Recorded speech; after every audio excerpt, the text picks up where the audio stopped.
ઓમ શ્રી ગણેશાય નમઃ. જય શ્રી કૃષ્ણ મિત્રો. નિર્જળા એકાદશી ક્યારે છે? ભીમ 11 ક્યારે છે? 17 કે 18 જૂન? બધાને જ કન્ફ્યુઝન છે. 2/11 છે, માટે કઈ તારીખે 11 રહેવી એ આ વિડીયોમાં તમને સમજાઈ જશે. અને મિત્રો 2/11 જ્યારે આવે છે તો એ શું કામ આવે છે, કયા કારણથી 2/11 હોય છે, અને આજ પછી જો આ વિડીયો તમે સાંભળી લેશો તો તમને ક્યારેય કન્ફ્યુઝન નહીં થાય કે કઈ 11 રહેવી જોઈએ. તો માટે આ વિડીયો અંત સુધી સાંભળજો. ઓમ નમો ભગવતે વાસુદેવાય. હરે કૃષ્ણ.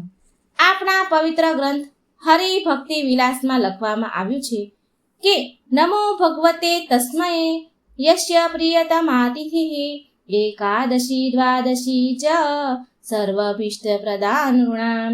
આનો મતલબ છે કે જેની પરમ વલ્લભા એકાદશી તિથિ દ્વાદશી તિથિ મનુષ્ય માત્રને સંપૂર્ણ મનોવાંછિત ફળ પ્રદાન કરનારી છે, એ ભગવાન શ્રી કૃષ્ણને હું નમસ્કાર કરું છું. એકાદશી તિથિ ભગવાન શ્રી કૃષ્ણને અત્યંત પ્રિય છે. આ વાત આપણા બધા શાસ્ત્ર એક જ સ્વરમાં ઊંચા અવાજે વારંવાર કહે છે. વર્ષમાં 24 વાર એકાદશી તિથિ આવે છે અને બધી સમાન રૂપથી મહાન પાતક નાશિની અને મંગલકારીની છે. પણ અમુક એકાદશી તિથિ વિશેષ હોય છે. વર્ષમાં આવનારી આવી જ વિશેષ એકાદશીઓમાં એક અત્યંત વિશેષ એકાદશી છે પાંડવ નિર્જળા એકાદશી, જેને આપણે ભીમ 11 પણ કહીએ છીએ. આપણા શાસ્ત્રના રચિતા કૃષ્ણ દ્વાપયમ એટલે કે વેદવ્યાસ મહર્ષિ સ્વયં ભીમને આ મહાન એકાદશીનું વર્ણન કરતા કહે છે કે જો કોઈ પણ વ્યક્તિ કારણવશ વર્ષની બધી જ એકાદશીનું વ્રત પાલન ન કરી શકે તો એને આ નિર્જળા એકાદશીનું સંપૂર્ણ નિયમપૂર્વક કઠોરતાપૂર્વકથી પાલન કરવું જ જોઈએ. આમ કરવાથી એને બાકીની બધી જ એકાદશી વ્રતનું પાલન કરવાનું ફળ સંપૂર્ણ મળી જાય છે. અને આવી બધાથી પવિત્ર પાંડવ નિર્જળા એકાદશી આ વર્ષે એકવાર ફરી આવી રહી છે. પણ એકાદશીના દિવસને લઈને શંકા છે. કોઈ કહે છે કે એક એકાદશી છે, કોઈ કહે છે 2 એકાદશી છે. તો આ 2 એકાદશીઓમાંથી કઈ એકાદશીનું વ્રત કરવું એ ચાલો આપણે સાંભળીએ આગળના વિડીયોમાં. શાસ્ત્રના પ્રમાણભૂત શ્લોક અને પ્રમાણથી જાણીશું કે આ વખતે એકાદશીનું આ કન્ફ્યુઝન કેમ થયું છે અને સરળતાથી કેમ સમજવું. પાંડવ નિર્જળા એકાદશી દરેક વર્ષે જેઠ માસના શુક્લ પક્ષમાં આવે છે. આ વખતે આપણે નિર્જળા એકાદશીનું પાલન કરીશું 18 જૂન 2024 મંગળવારના દિવસે. આ દિવસે બ્રહ્મ મુહૂર્તનો સમય છે. ઉત્તર ભારતમાં છે કે 3 વાગ્યાથી 47 પ્રાતઃકાળે અને સૂર્ય ઉદયનો સમય છે પ્રાતઃકાળ સવારમાં 5 વાગ્યાથી 23 બીજા દિવસે દ્વાદશીના દિવસે વ્રતના પારણા કરવાનો સમય છે.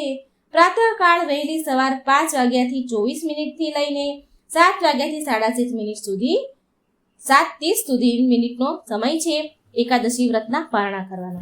આ નિર્ધારિત સમયે પારણા જરૂર કરી લેવા, જેથી આપણને એકાદશી રહ્યાનું સંપૂર્ણ ફળ પ્રદાન થાય. અને આ એકાદશી તિથિનો પ્રારંભ થાય છે 17 જૂન 2024 સવારે 4 વાગ્યાથી 43 થી લઈને અને પૂરી થાય છે 18 જૂન 2024 સવારે મંગળવારે 6 વાગ્યાથી 24. હવે તમે એમ વિચારશો કે જ્યારે એકાદશી 17 જૂન સોમવારે સૂર્યોદયના સમયમાં ચાલુ થાય છે તો પછી એનું પાલન 18 તારીખે કેમ કરવું જોઈએ?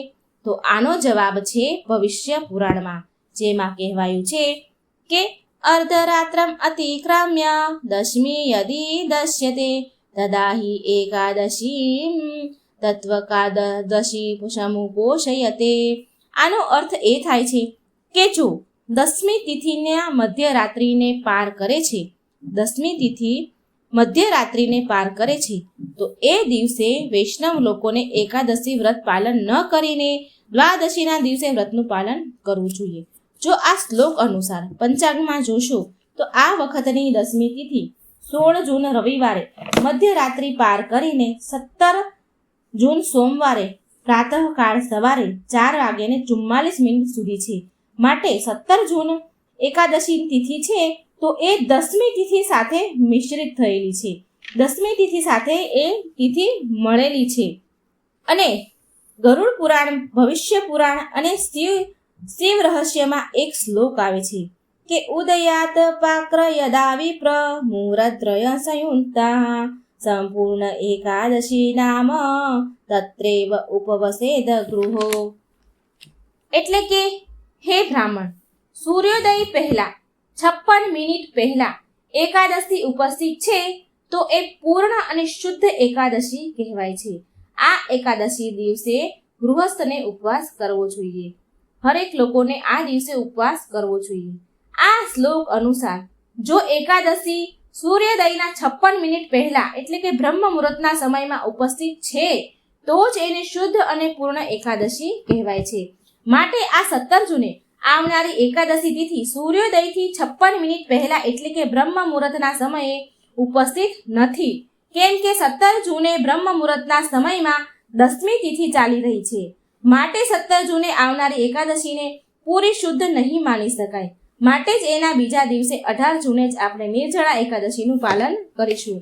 કૂર્મ પુરાણ, નારદ પુરાણ, વિષ્ણુ રહસ્યમાં તો ત્યાં સુધી કહેવામાં આવ્યું છે, બતાવ્યું છે કે માત્ર મૂર્ખ વ્યક્તિ જ 10મી તિથિ સાથે ભળેલી એકાદશીનું પાલન કરે છે અને તેને પાછળના 12 વર્ષનું એકાદશી વ્રતનું પાલનનું ફળ પ્રાપ્ત નથી થતું. આનો સીધો અર્થ એ છે મિત્રો, જો તમે આ વખતે ભૂલથી પણ 10મી યુક્ત એકાદશીનું પાલન કરી લીધું તો પાછળના 12 વર્ષની તમે જે એકાદશી કરી છે એ બધી એકાદશીનું ફળ ક્ષીણ થઈ જશે, નષ્ટ થઈ જશે. એવું ભક્ત મિત્રો હું નથી કહેતી, આપણા શાસ્ત્ર કહે છે. માટે 18 જૂને એકાદશી રહેવી. 17 જૂનની એકાદશી 10મી મિશ્રિત એકાદશી છે. બ્રહ્મ વૈવર્ત પુરાણમાં પણ કહેવાયું છે કે જે પ્રકારે ગંગાજળના એક પાત્રમાં એક ટીપું મદિરા પાનનું પડી જાય તો એ ગંગાજળ ત્યાગના યોગ્ય બની જાય છે, એ જ પ્રકારે જો એકાદશી સૂક્ષ્મ એટલે કે થોડી માત્રા પણ 10મી સાથે ભળી જાય તો એ પણ ત્યાગ યોગ્ય બની જાય છે. વિશેષ રૂપથી આ ભગવાન વિષ્ણુની આરાધના કરવા વાળા વૈષ્ણવોને આ વાતનું જરૂર ખાસ ધ્યાન રાખવું જોઈએ. એ ક્યારે 10મી યુક્ત એકાદશીનું પાલન ન કરે. આને સૌથી વધારે સરળતાથી સમજવા માટે હું એ કહીશ કે જ્યારે 2 એકાદશી આવે છે ત્યારે હંમેશા દ્વાદશી એટલે કે બીજી એકાદશી જ કરવી જોઈએ. હું આશા રાખું છું કે તમારા મનની શંકા હવે દૂર થઈ ગઈ હશે કે આ દિવસે નિર્જળા એકાદશી કરવી એ હવે તમને સ્પષ્ટ રૂપથી ખબર પડી હશે. આ વખતે નિર્જળા પાંડવ એકાદશી ક્યારે છે અને કેમ છે એ તમને સમજાઈ ગયું હશે. મિત્રો 18 જૂને એકાદશીનું વ્રત જરૂર કરજો અને વિડીયો સારો લાગે તો લાઈક અને શેર જરૂર કરજો. એકાદશીની નિર્જળા એકાદશીની વ્રત કથા હું પછીના વિડીયોમાં મૂકીશ તો જરૂર સાંભળજો અને બીજાને પણ શેર કરજો. જય શ્રી કૃષ્ણ. રાધે રાધે.